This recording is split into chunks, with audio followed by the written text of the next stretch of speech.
Shalom saudara yang kasih Tuhan, kita bersyukur hari ini boleh kembali merenungkan firman Tuhan. Tema kita hari ini adalah jangan ikut campur. Saya ambil dari Amsal pasal yang ke-26 ayat yang ke-17. Saya akan membacakan dari Alkitab terjemahan baru 2. Bagaikan orang yang menangkap telinga anjing yang berlalu, demikianlah orang yang ikut campur dalam pertengkaran orang lain. Saudara, pernahkah kita menangkap atau menjewer telinga dari seekor anjing? Maka ada dua kemungkinan, kita digonggong atau kita malahan digigit. Demikianlah Amsal mengajarkan kepada kita, jangan kita ikut campur urusan orang lain yang tidak ada kaitan dengan kita. Jikalau kita tidak diminta, maka itu seperti seseorang menangkap seekor anjing dengan menangkap telinganya, dan itu tidak akan berhasil, tapi justru akan mendatangkan kerumitan, permasalahan, dan juga sebuah resiko yang baru. Pernahkah Anda ikut campur dalam pertengkaran orang lain yang tidak ada kaitan dengan Anda, waktu Anda tidak diminta oleh orang lain? Dan kiranya ini senantiasa menjadi sebuah refleksi bagi kita, supaya kita boleh sungguh dipimpin dan disertai oleh Tuhan. Dan saya yakin anugerah Tuhan selalu memimpin dan menyertai setiap kita. Bang Amsal senantiasa mengingatkan kepada kita untuk hidup kita itu adalah sebuah hidup yang harus bisa menjadi berkat bagi orang lain. Maka waktu kita menjalani hidup kita, jalanilah sebagai seorang anak Tuhan, sebagai seorang murid Kristus yang sungguh bisa menjadi berkat bagi orang lain. Apa yang bisa kita pelajari? Yang pertama, perlu hikmat dari Tuhan. Dalam setiap perjalanan hidup kita, bila kita mencari hikmat dari Tuhan, termasuk dalam hal kita melihat ada pertengkaran orang lain di sekitar kita, maka kita perlu mencari hikmat dari Tuhan. Apakah kita harus berdiam diri, atau kita memberi masukan? Hal yang lain yang harus kita lakukan adalah kita berdoa kepada Tuhan.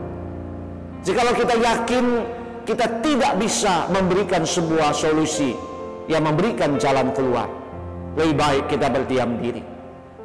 Karena ada kemungkinan hal yang kita lakukan justru akan memperkeruh suasana yang ada.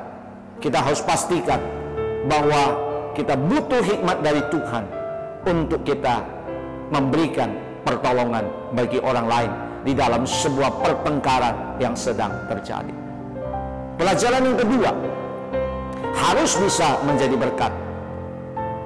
Hal yang kedua ini menekankan kepada kita, kehadiran kita harus bisa menjadi berkat dimanapun kita berada, termasuk kepada sebuah pertengkaran yang kita lihat yang ada di sekitar kita. Kita harus memastikan kehadiran kita bisa menjadi berkat bagi orang lain, dan Tuhan yang terus akan tuntun dan memampukan kita untuk bisa menjalani kehidupan kita dengan baik. Orang Kristen, murid Kristus, hidup harus menjadi berkat, tidak ada kompromi. Kita harus sungguh-sungguh bisa menjadi berkat dimanapun kita berada. Yang ketiga, lebih utama, doakan. Saudara, jikalau kita melihat di sekitar kita adalah sebuah pertengkaran, bila kita melakukannya dengan kita berdoa kepada Tuhan, supaya Tuhan menolong pihak-pihak tersebut, supaya Tuhan memberikan mereka sebuah kesabaran, kedamaian, dan hati untuk mengampuni satu kepada yang lain, supaya mereka sungguh bisa melewati pergumulan yang mereka hadapi, dan mereka tahu bahwa Tuhan akan menolong mereka untuk mengatasi kesulitan. Dengan doa kita bisa mendukung orang-orang di sekitar kita, supaya hidup mereka akan lebih baik, hidup mereka diperteguhkan di dalam Kristus, dan hidup mereka boleh sungguh diubahkan oleh Tuhan. Kiranya Tuhan yang senantiasa pimpin dan berkati setiap kita untuk hidup sungguh bisa menjadi berkat dan juga memuliakan nama Tuhan dimanapun kita berada.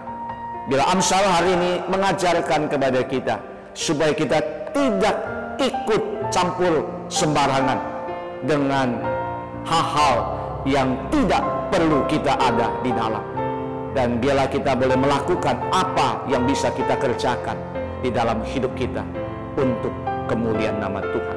Kiranya Tuhan memberkati firman-Nya dan juga memimpin hari-hari di depan kita. Mari kita berdoa. Tuhan, terima kasih untuk firman-Mu yang boleh kami baca dan renungkan. Tuhan, berkati hari-hari yang kami lalui supaya kami boleh berjalan di dalam anugerah Kristus dan hidup kami bisa menjadi berkat bagi orang lain. Terima kasih Tuhan, di dalam nama Tuhan Yesus kami berdoa. Amin.